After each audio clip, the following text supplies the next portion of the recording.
Okay, we're going to begin on Daf Ayin Zayin Omud Sheni, and the reason I'm going to start because it's one long sugya over here, and we're going to start from about 5 lines from the where it gets wide on the page. A lot of Kabbalah Gemaras that we're learning over here, and we're going to come across again a couple today, but it all relates to the Hilchos of Yom Kippur. So again, 5 lines from the wide lines. Ayin Zayin Omid Sheni Tanu Rabbanim. The rabbis taught. Okay, let me just get it up and big. Hahaylech lehakbil pnei aviv pnei rabbi. Again, you're not allowed to do rechitza on Yom Kippur, but it's because it's only asur d'Rabbanan, according to most Rishonim. It's just has a remez in the pasuk, but it's really asur d'Rabbanan. So there are certain leniencies that they gave you bathing on Yom Kippur. So the Brisa says, if someone comes to greet his father, rabbi who's going to greet his rabbi, or somebody who's greater than him in chachma, a smart person. So you're going to visit a tzaddik on Yom Kippur. The Brisa says, you're allowed to take a swim up until your neck in water, in water. You don't have to be concerned about washing on Yom Kippur, because the reason you're doing it for a mitzvah, you're not doing it for a pleasure bath, and therefore it's permitted. So they asked the question, Harav Eitzel Talmud, you just told me that if you're a student going to visit your Rebbe, you're allowed to go to the water. You're allowed to go through water. What about a Rebbe that comes to visit a student? Now there are certain Rebbeim that are very close to their students, and they feel it's almost like a chizuk for the student if they come to visit the student. So can the Rebbe go through a pool of water to visit the student? So what would be the din? Tashma, come in here. Rabbi Yitzchak Bar Chana said a testimony. Anu chazisa la Zeiri. I saw this great Amoira Zeiri, who's the Rebbe. Okay, Zeiri is the rabbi. The Azul Gaba Rabbi Chia Bar Ashi. He went to visit Rabbi Chia Bar Ashi, Talmidei, his student, and he went through a pool of water. He swam through a pool of water on Yom Kippur to go visit his student. So we see that even a Rebbe to go to a Talmud is permitted. But Rav Ashi says, no, that's not the story. And it's very hard to understand how there's two versions of the story. There was just the opposite. Rav Chia Bar Ashi, the story was the student, Rav Chia Bar Ashi, the Azul Gabi Zeiri Rabbi, that he went to visit Zeiri, his Rebbe. It wasn't Zeiri going to his student, it was the student coming to the Rebbe Zeiri. So that takes care of that. So it's not so resolved. Then the Gemara gives other leniencies. Rava Shar Levnei Avar Yemina, Lavavar B'Mayel and Ture Pere. Rava gave permission, a leniency, a heter, for the people of the village of Yemina to go into water, to swim in water, to get to a place, Linanture Peri, to guard their fruits. Meaning they had open fields, and in Yom Kippur, most of the people are in shul, but these are watchmen that if the people know that they're not going to be the Yom Kippur, they may come steal the fruits. So he permitted those people to go back to the fields, even if they have to cross through water to get there to watch their fruits. Amalei Abai Rava, so Abai said to Rava, even though you came up with this leniency on your own, but Tanya de Messiah, but there's a brisa that says that beferish explicitly. Shamrei Peros, those that are guarding the fruits, Ivrim at Savarim B'mayim, can go up until the necks in water, and they don't have to be concerned. So we have a proof of a brisa that says that explicitly, that if that's your job, you're permitted to go into the pool on Yom Kippur. Rabbi Yosef Sharul b'nei Sarbi. Rabbi Yosef gave a leniency to the people of Sarbi, lemesa b'maya, to go through water. Listen to this, lemesa lepirka, to come hear a lecture on Yom Kippur. So imagine Rabbi Trump is giving a lecture on Yom Kippur, and you're permitted to go through a pool of water to come to the lecture on Yom Kippur. That was the day. So the Gemara says lemeza loisharle, but to go back home they didn't permit you, because going to the lecture on Yom Kippur, going to the shir, that's a mitzvah. But going home, what's the reason? Amalei Abaya said in Cain, and this is if you don't allow them to go home, it's the same argument Hatzolah members to drive back home on Shabbos from a hospital. In Cain atomachshilim la'asud lavoi. You're going to get a stumbling block in the future. No one's going to want to come to the shir on Yom Kippur if they know they can't go home. They're stuck. Ika the Amri, others say that's exactly what it says. that Rabbi Yosef he actually gave the leniency to go and gave the leniency to come back. So Abaya was the one that questioned that psak. Amalei Abaya Bishla may say to go there lechai. That makes sense. To go back home, my time up. So why did you give that leniency that they can go back home? So Rabbi Yosef answered, that you should not give them a stumbling block in the future. Says the Gemara, Rabbi Yehuda, Rabbi Shmuel bar Yehuda. So now you have this Rabbi Yehuda and Rabbi Shmuel bar Rabbi Yehuda that have a kaima agudit nahar papa amavre de chatzad. Rabbi Yehuda and Rabbi Shmuel are standing on one side of the river of Papa River, which is about by the crossing of the city of Chatzad. So the Papa River was very long, probably. There was a crossing area where it probably was shallow by the city of Chatzad. Okay, so they're standing there on Yom Kippur, of course. And Rami Bar Papa is on the other side of the river. So he had to shout. Rami Bar Papa asked the question, can I cross this river, swim to you on Yom Kippur? I have to ask you a question in halacha. So Amalei Rabbi Yehuda. So this is not even a lecture. This is just to ask a question from a Rav. So and the version over here is Rabbi Yehuda, even though there are two people standing there, Rabbi Yehuda and Rabbi Shmuel. Rabbi Yehuda answered, he said, Rav u'Shmuel damrei tevei. I have a tradition from Rav and Shmuel that both said, Oiver, you're permitted to swim to ask the question. But there's one detail that you must know. When you're swimming and you're swimming with your suit, I guess they had a tunic, like a long cloak. Make sure don't lift the cloak over your shoulder, so to speak. Like from the water, maybe you don't want to get it wet or sopping. You just put it over your shoulder. Why? Because that looks like, even though you're wearing it, looks like you're carrying it over your shoulder on Yom Kippur. And people who are watching you do this will think you're carrying something on Yom Kippur. Or others say that this could lead to schita, that they were concerned about he might squeeze it out. Ika di Amri. Hi Lewis, we're just on Ayin Zayin. Hi, we just started. We're on Ayin Zayin Amud Sheni, about like 15 lines from the bottom. Ayin Zayin Amud Beis. 77 by Ika di Amri. It's the end of the line. Ika di Amri, others say, and we're starting a new Gemara in a moment. Amalei Rabbi Shmuel bar Rabbi Yehuda. Rabbi Shmuel bar Yehuda said, Tanina, we actually have a brisa. Rabbi Shmuel bar Yehuda answered the question. The brisa says, Oiver, you're allowed to cross the river on Yom Kippur. Make sure you're not allowed to just lift your cloak and, so to speak, put it over your shoulder. Again, it looks like you're carrying, or you might just come to squeeze it out. So just leave it in the water and just walk normally. Okay, here comes new Gemara, but it's based on the Gemara that we learned. We learned that under certain conditions, one is permitted to take a swim on Yom Kippur if it's not for enjoyment. You're going to do a mitzvah, you're swimming across a river, let's say. You're swimming across the river to go to a lecture on Yom Kippur. So, Maskif la Rabbi Yosef asked the question, and this is amazing. Are you permitted to swim in a river during the weekdays? What his question is that you could drown in a river. Basically, I think their perception of rivers was like rapids. So the question was, who gives you permission to even swim with water that comes above your neck? The pasuk says like this. Now here it's a little bit of Kabbalah, but basically Yecheskel, in Sefer Yecheskel, he saw a vision of how the third base of Mikdash is going to look, and believe it or not, the vision showed him the building of the third base of Mikdash, the third temple, and all of a sudden he sees that there's water coming out of the Kodesh Kedoshim, little water like a spring, like by the Dome of the Rock, a spring starts coming out. And then the water, as it leaves the base of Mikdash, gets higher and higher and higher. And the pasuk says over there, the water kept coming out of the base of Mikdash in his vision.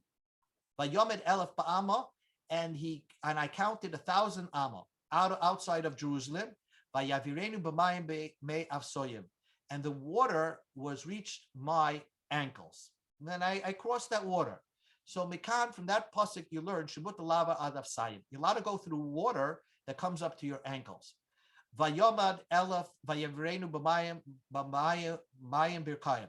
Then I went another 1,000 amas away from Jerusalem, and the surge kept getting bigger, and the water got to my knees. Birkayim. So the Gemara interrupts and says, Mishmut lava al birkayim. You're allowed to go through water that reaches your knees. Then the pasuk says, Vayomad elef vayavirenu meimasnayim. Then the pasuk says, I got so far out of Jerusalem, the water already came up to my waist. So my yakam, shemut lava ad masnayim. You're allowed to go into water that comes up to your waist. But then the pasuk says, Mekan ve'elach vayomed elef nachal ashloi uchalavar. Then the water got so high that I could not pass. So as soon as it got above his waist, Yecheskel said I couldn't even go through the water. So basically, there's going to be a lot of water coming out of the base of Mikdash. And I guess if you're going to have a home just outside of Jerusalem, you're in trouble because the pasuk says over there that there's going to be water coming out. Whatever this vision was, but you see, as soon as the water got above Yecheskel's waist, he was not allowed to permit to go through the water. So how are you telling me that oiver at savar b'mayim on Yom Kippur you're allowed to go into up to your neck in water when you shouldn't be going into water that comes up to your waistline? That's the question.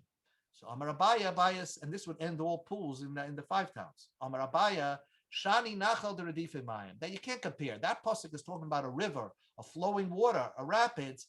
There you have to be careful. If it comes above your waistline, don't go into it. A regular pool, that's permitted. A regular water, you could go. That's not dangerous. Then now we're going back to that pasuk, that river that's coming out of the Kodesh Kedoshim.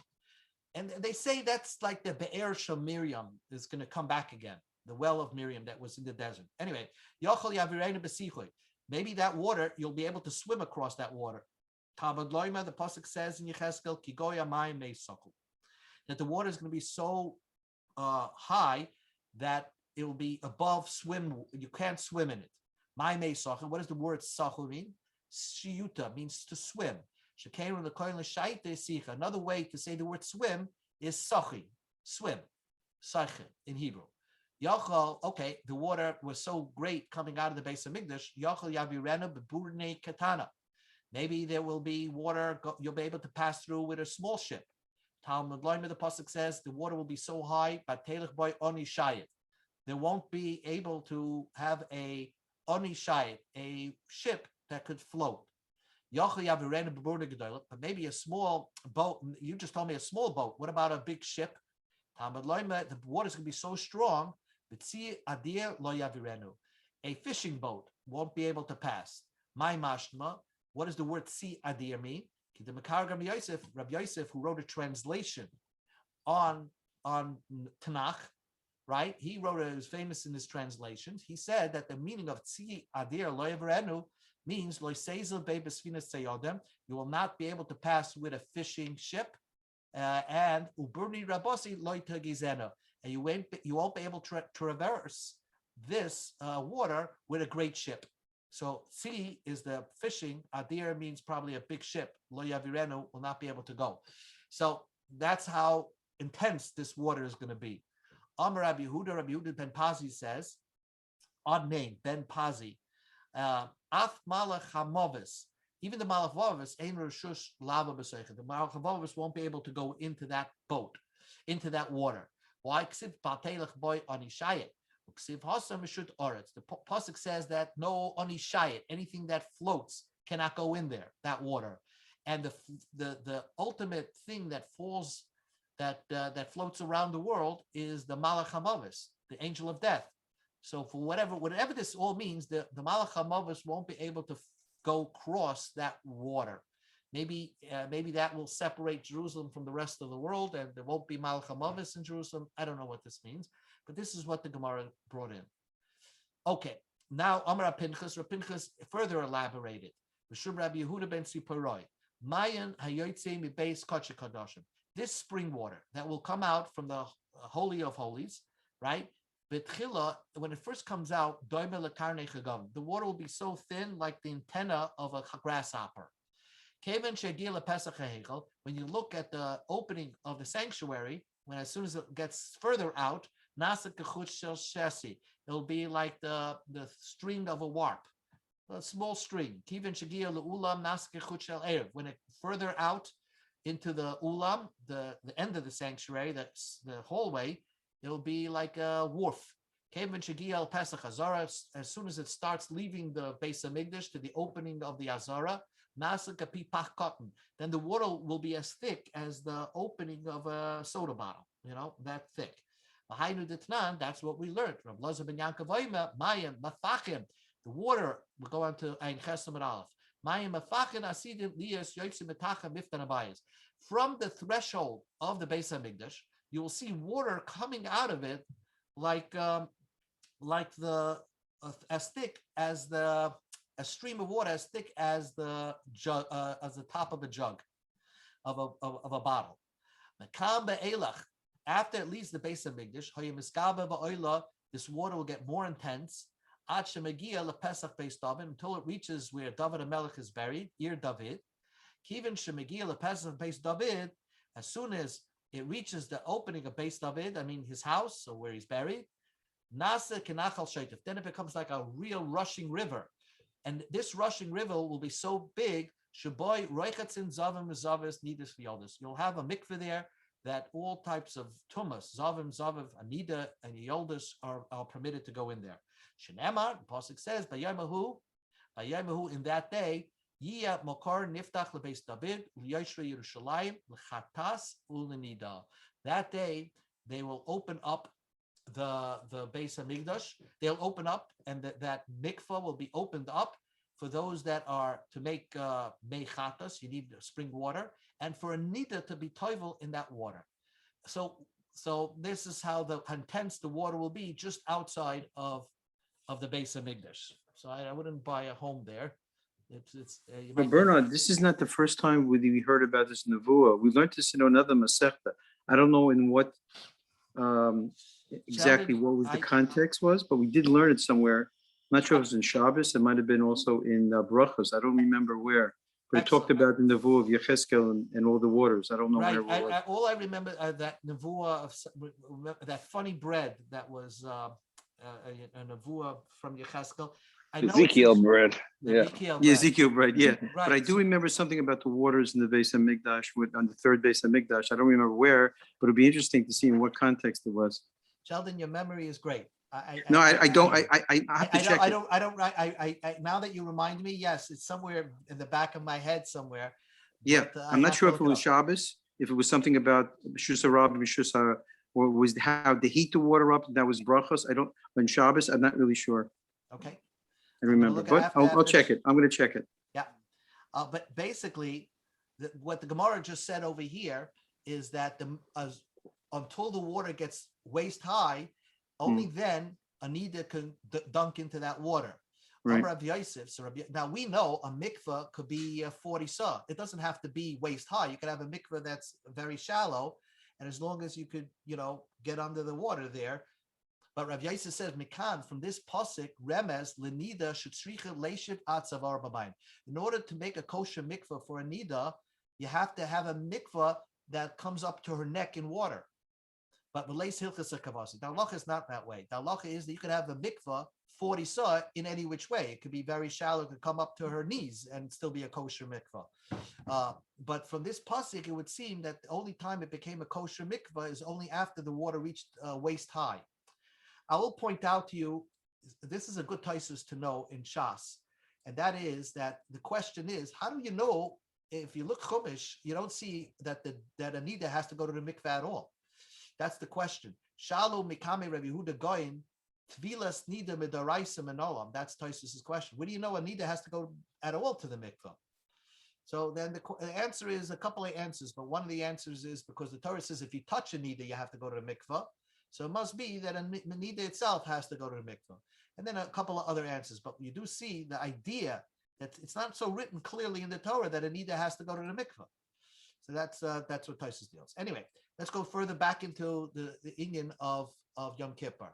We said that on Yom Kippur you're allowed to you're allowed to go through water if you're come to a lecture on Yom Kippur. So the question is, Shabbos, the Ika Minal Mai. On Shabbos, are you allowed to go through a pool of water on Shabbos, walking through, let's say, a river with your shoes on? What's the kasha? The question is because maybe you'll take off your shoes and carry it.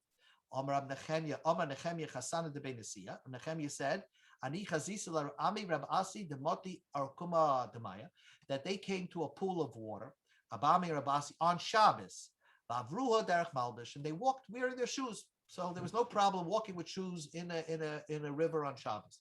So the Gemara says, Tainach, that makes sense. Minal, wearing shoes. I'm not afraid you're going to take it off because they're securely fastened to your foot. But sandal, my iklamema, sandals, which slip off easily, what's the din? What's the story with that? Can you wear that on Shabbos and cross a river? Amar Rav Rechumi said, I saw Ravina who was wearing sandals, and he actually just wore them on Shabbos and crossed the river with it, even though sandals could slip off your feet easily, but he wasn't concerned about it. He was wearing it and walked through the river on Shabbos. Says the Gemara, Ravashi Amar, but Ravashi disagrees. He sandal lechatchila loy. Lechatchila, if you left your before you leave your house, put on shoes. If you're going to cross a river, put on shoes. Don't go out with a sandal. But if you b'di'evid walked out of your house with a sandal, then b'di'evid, then you could cross the river. The Gemara says Reish Galusa. Reish Galusa was an exiliarch that was the head of the people. He was like the guy in the government or ran the whole Jewish affairs in Bavel. So he considered himself a Talmud Chacham, the chief rabbi, but he was also more of a politician. He didn't want to mess with him. So Reish Galusa, Ikla la Groina Lebei Rav Nosson. He came to the hall. There was like a ballroom that was owned by Rav Nosson, and he came to give a lecture on Shabbos. Okay, it was on Shabbos. So Rafram Bar Papa, Vakula Rabbanan, all the rabbis, also Lepirka, came to the lecture on Shabbos that the Reish Galusa was giving, but Ravina lay awesome. Ravina did not come, and his absence was noticed. Lamacha the next day, I guess he was the scholar in residence, so he gave us the lecture the next day, the Reish Galusa. So Boya Rafram Lapukir Ravina Midati the Reish Lakish. Rafram wanted Ravina to sort of like make peace in the mind of the Reish Lakish. In other words, the Reish Galusa should not feel bad that the Ravina did not show up to his lecture on Shabbos. So what did Rafram do? Amar, he asked out loud in front of the Reish Galusa, he asked a question to Ravina. My time pirka. Why didn't you come yesterday to the lecture, the Reish Galusa? He asked Ravina in front of everybody. Obviously, he must have gotten the email. Amalei, so Ravina said, my feet were hurting. So Rafram said, then you should have put on shoes. So he says, Gaba the Kara Hava, the back of my feet were hurting, and shoes, let's say my heel was hurting, something like that. And therefore, putting on shoes was not possible for me. So Iboya Lemir Me Sandal, you should have put on sandals and come with sandals to the lecture. Oh, Amalei, so Ravina said, but if I wore sandals, I would still have to cross a pool of water to get to the lecture. So they asked him, why can't you cross a pool of water? You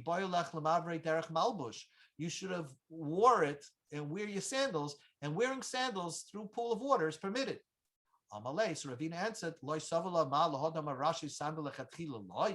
don't you hold of what Ravashi said that with sandals, the lechatchila, you're not supposed to cross the river. Now, although Ravina himself holds even lechatchila you could cross the river, perhaps Ravina changed his mind and holds that with the sandals, it's not so simple. You shouldn't really cross a pool of water. So basically, when Ravina gave this excuse in front of everybody on Sunday morning by the lecture, the Reish Galusa didn't feel any ill will towards Ravina, the fact that he didn't come to the lecture the day before. Tana, we learned in a brisa. Here comes other halachas regarding washing on Yom Kippur. Let's say cooling off on Yom Kippur. Tana Yehuda bar Geroigris. Also, leishav al gabetina b'yom kippurim. One is not permitted to sit on cold clay on Yom Kippur, wet clay, because there's water on there, and that's like washing. Amar Rabbi Shua Levi said, "Uvetinim et tapachas." It has to be very wet clay. Amar Abaya, uvetefeach amanas latviach. The clay has to be wet enough that if you touch it, you can make something else wet. So sitting on a wet item, right, is not permitted on Yom Kippur because that's like washing. That's like bathing. Amar Rabbi Yehuda went even gave some leniencies. If you're hot on Yom Kippur, mutar litztanein beperis. You're allowed to put cold fruit on you, even though there's maybe some moisture on the fruit. It's permitted to, wash your forehead with it or wipe your forehead with it. Amar Papa said, Kasa de Kaspa, silver cup, mole that's completely full, osir, because you might spill it, right? Chaser, but if it's not completely full, then shari, you're permitted to hold it up and maybe with the outside of the keli. If let's say you have a becher that has a cold drink, cold grape juice in it. So then if the becher is completely full, it's also because you might spill the liquid on you. But if it's halfway full, then it's permitted. The pachra, but if it's a ceramic vessel, also because the liquid seeps through the wall of the ceramic, and then that's like washing with water. Mishim the mishkal shacha, because it seeps through. But that's Rav Papa said.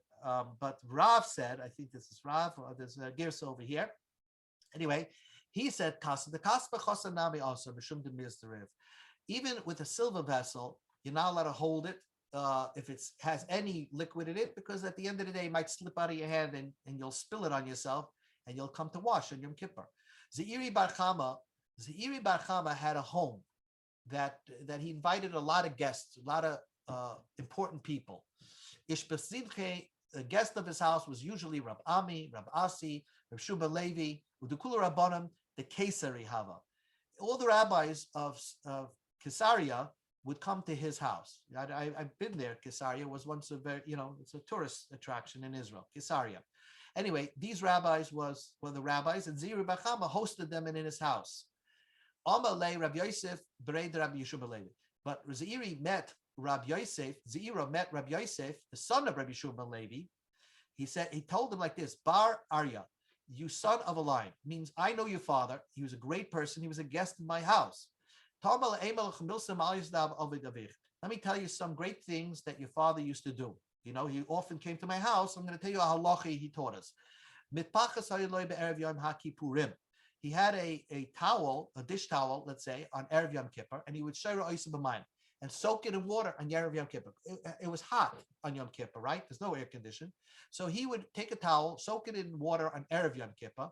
Then he would wring it out. Then he would wring it out on Erev Yom Kippur to make it a little bit dry. Lamachar, when it was still a little bit wet, he would wash his hands and feet. He would wipe his hands and feet just to cool off. Erev Tisha B'Av, which is not as strict as Yom Kippur, Erev Yom Kippur, he would soak in water, not wring it out on Erev Yom Kippur. On Erev Tisha B'Av, the next day he would bring it on his eyes, because and Erev Tisha B'Av, since there's more of a leniency, it's not as strict as Yom Kippur, which is Minat Torah, so sort of Minat Torah. So therefore, he didn't wring it out. He just, but he didn't wipe his feet and hands. He would just wipe his eyes. Probably he cried a lot on Yom Kippur, on Tisha B'Av. So therefore, he would wipe his eyes. Now we skipped this v'chein. He also Rabbi Bar Mora, he would say a little bit differently. That story was this is what Rabbi Shua ben Levi did. The Erev Tisha B'Av, Mabi'aloi, Mitpachas, V'shayrais, B'mayim. And Erev Tisha B'Av, they would bring him a dish towel, and he would soak it in water, Manichet Pachas Meraishav, and he would put it under his head on Erev Tisha B'Av, so it like dries a little bit. Then the next day he would wipe his hand and feet, right? On Erev Yom Kippur, they would bring him a towel and he would soak it in water. He would make it like dry, totally dry, wring it out. And the next day, he just dabbed his eyes. So the difference between this gersa is here it says on Erev Tisha B'Av, he would wipe his hands and feet, and Erev Yom Kippur, he would wipe his eyes. In the previous gersa was the opposite. But anyway, Amalei Rav Yaakov l'Riyimya bat Tachlifa. Ibchat Amrlan, you once told us the opposite was the story, that on Erev Tisha B'Av, he would wring it out to get rid of all the moisture, to make it very dry. And on Erev Yom Kippur, he let it be a little moist so that on Yom Kippur was a little bit wet. But we asked you a question, that wouldn't make sense. If on Erev Yom Kippur, if you don't make it like Kelim Naguf, if you don't totally wring it out on Erev Yom Kippur, and you make it like a little sopping wet, then on Yom Kippur, even when you're going to wash your eyes or you're going to wash your hands and feet, you might come to squeeze it out, squeeze the liquid out. And Yom Kippur, you have an isser of squeezing on Yom Kippur, which you don't have on Erev Yom Tisha B'Av. So on Erev Yom Kippur, they felt that the right way to have it is to totally dry it out out of actual liquid. It could be wet, but it should be dry, so to speak. And then only then you could use it on Yom Kippur, where you won't come to squeeze it. Now, new Gemara. Amar Rav Nasher bar Tachlifa. Rav Nasher bar Tachlifa said. Now the halacha is that the halacha is that let's get it clear, that a bechor, if you have a bechor, an animal, normally, let's say you had a brand new sheep that was born, you would give it to the kohen, and the kohen would have to bring it as a carbon. If he doesn't want to bring it as a carbon, then he would have to wait till it has a blemish, and then he could use it for himself. He could eat it for himself, bring it up as a, shechted and eat it at home. So it was very, so to speak, it was very common that Kahana would not want to be bothered by taking care of an animal to bring it up for a carbon. They would rather see it get a mum and then use it or sell it or give it away to a friend as as personal property. So the Gemara, now, the idea of the permit to be the one to examine an animal, the permit to examine the animal to say it has a mum was only given by the Nasi. The president, the head of the Sanhedrin, he was the only one that could give any rabbi the permission of that rabbi to paskin on a bechor. Okay? That permission was only given by the Nasi. So Rav Nasher bar Tachlifa said in the name of Rav Rambam, Amar Rabba Bechana. He said this following story. Sha'alu es Rabbi Lazar. They once asked Rabbi Lazar ben Pedas, Zokin v'yoshev yeshiva. Let's say a guy made it to the court. He's not the head of the court, but he, so to speak, is on the bench, and he's a big Talmud Chacham, and he knows Hilchas Bechor. Does he need to get the license to be able to give matar Bechor or not? Does he have to get permission from the Nasi to permit him to paskin on Bechorim or not? What is the question? I mean, to put it in our parlance, if you work for the motor vehicles, do you have to get a driver's license? That's this question. What is the question? This was the question. This following thing, to have the permit to give the rabbis permission to paskin on Bechorim, the only one, the Nasi, the president of the Jewish people, the head of Sanhedrin, he has only the one that can issue that, no matter what big Talmud Chacham you are, so that he should feel, empowered. So therefore, no matter who you are, you still have to get permission. Once in your life, you have to get the permit from him. If you're already made it to the Sanhedrin, I might think that you don't have to. That was the question. Ahmed Rabbi Yitzchak Rabbi Tzadok got up on his feet because he's saying a testimony. I saw Yossi ben Zira. He was already on the court of the Sanhedrin. He was sitting on the bench, but he never paskin on a bechor. The Ahmed B'malam, as Kanish said, he was even such a greater Talmud Chacham than the Nasi of his generation. But nevertheless, even though he's the greatest of his time, the Notar Rishus Lahat B'chayris, he still had to get the license to be Matar B'chayris.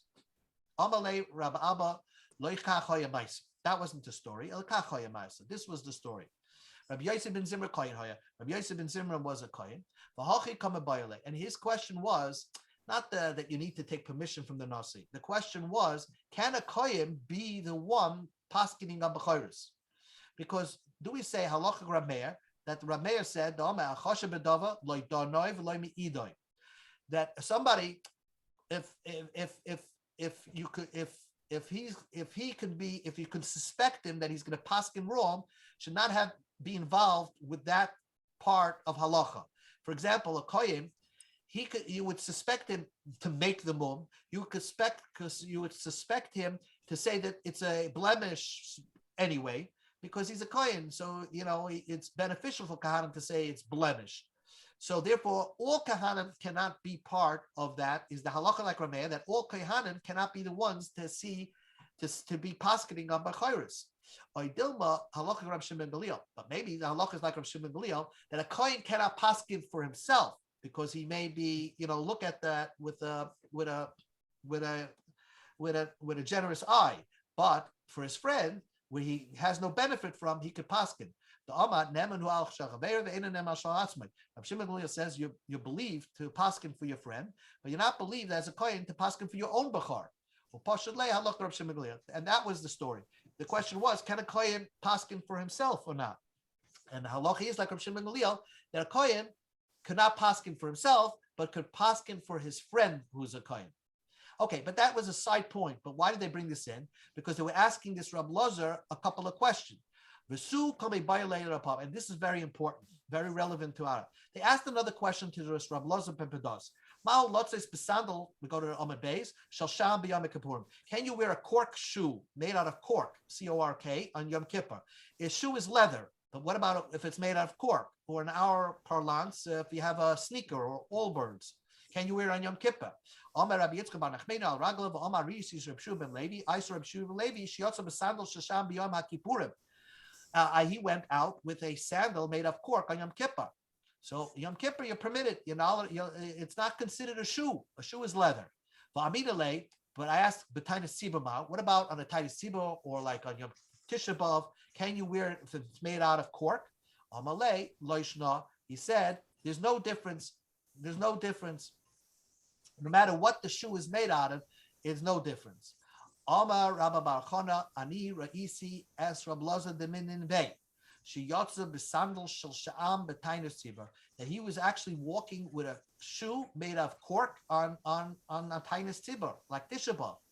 And so, because it's not a shoe. Va'amidele b'yom kippurim mai.